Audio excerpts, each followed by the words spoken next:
It's another Thank God Friday here at the FMDQ studios in Lagos. I am Melissa Enoch with today's edition of Money Moves. A warm welcome everyone to the program. I am Grace Agbaragu. Hope you've all had a great week so far. All right, then let's get the show started. Kenya's Energy and Petroleum Regulatory Authority, EPRA, has announced new maximum pump prices for the period 15 August to 14 September 2025, with super petrol and kerosene prices each dropping by 1 Kenya shilling per litre, while diesel prices remain unchanged. The adjustment reflects recent shifts in global import costs, with super petrol's average landed cost falling 0.73% to $623.71 per cubic meter. Kerosene rising 3.20% to $628.02, and diesel up 3.08% to $635.58.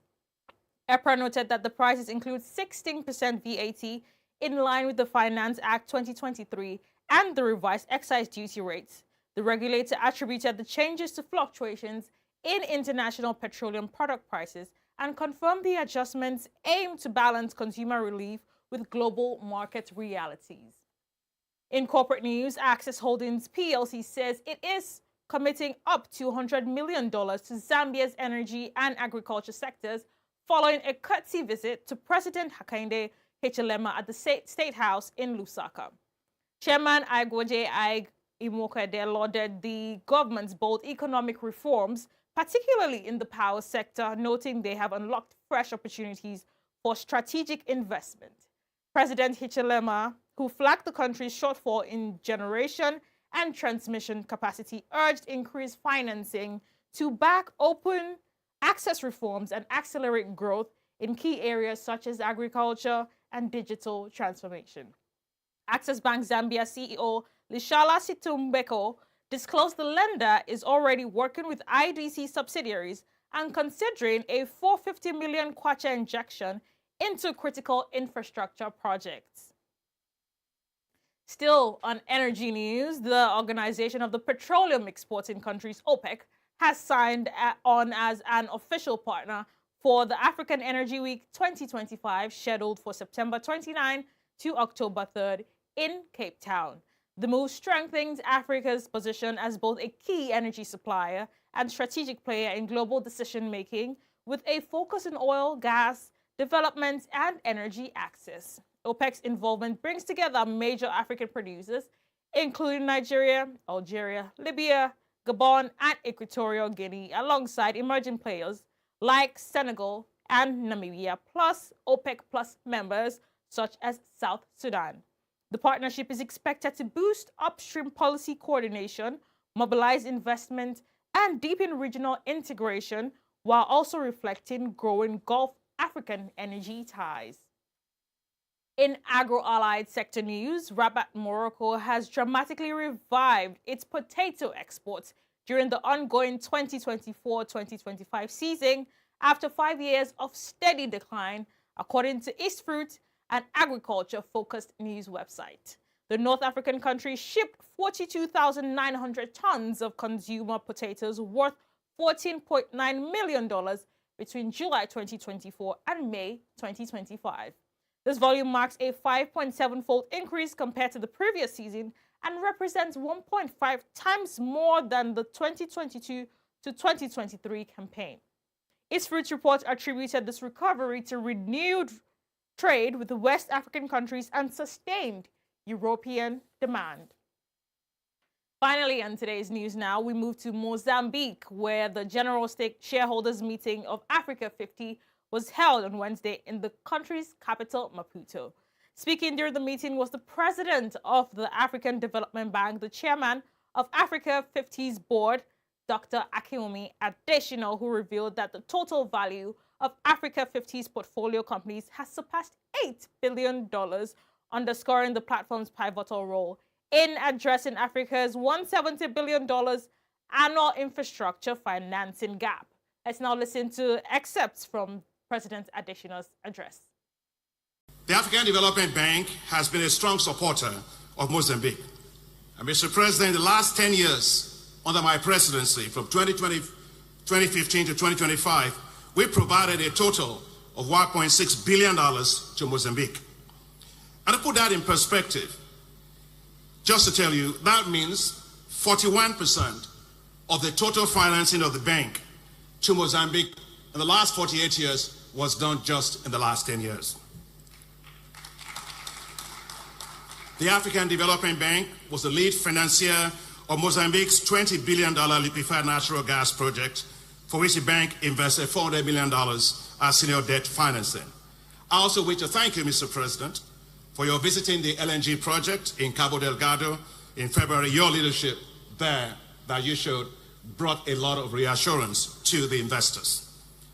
I am proud of what has been achieved in Mozambique, especially in the power sector, where our support for energy projects contributed significantly to the national energy access, increasing from 30% in 2018 to 60% in 2024. Our $34 million support for the Mozambique Energy for All project provided access to electricity for over 45,500 households in under-electrified provinces such as Zambezia, Nampula, including 14,000 female-headed households. I am Melissa Enoch, and that's it on News Now. Coming up right after the break is Grace Agbarago with our market rounds, standing by at the FMDQ Archives Room.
Welcome back to the show as we look at how the markets are wrapping up today, Friday the 15th. We begin, as always, with equities. In Nigeria, the NGX All-Share Index closed at 0.46% to 104,628. In Abidjan, the BROVM was closed for the Assumption of Mary holiday after ending yesterday at 314.77. Over in Nairobi, the NSC added 0.78% to close at 165.66, while in Cairo, the EGX is closed for today till Sunday. Casablanca Maxi edged up 0.13%, but Johannesburg's JSE slipped 0.50%. The Mauritius Semdex gained 0.35%, and the Zimbabwe Stock Exchange fell 0.52%. Let's do a quick round on some of the Pan-African currencies. The South African Rand was slightly weaker, down 0.12%. The Egyptian pound is slightly off 0.05%, while the CFA franc strengthened 0.20%. Over in East Africa, the Kenyan shilling was almost unchanged, up 0.01%. The Moroccan dirham gained 0.18%. Here in Nigeria, the naira appreciated 0.17%, exchanging at 1,532.93 in the official window. Let's switch into the commodities data deck for energy prices.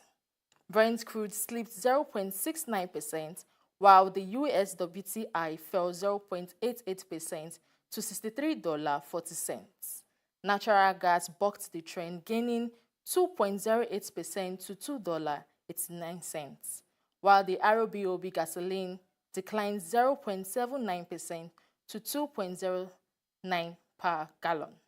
That's your equity. That's your energies as at 12:58 GMT. I'm Grace Aguaragu. Over to you, Melissa. Thank you very much, Grace, for those market updates. I hope you all had a great time on the show. That's all for our news now. We hope you all will have a pleasant weekend. Till next time.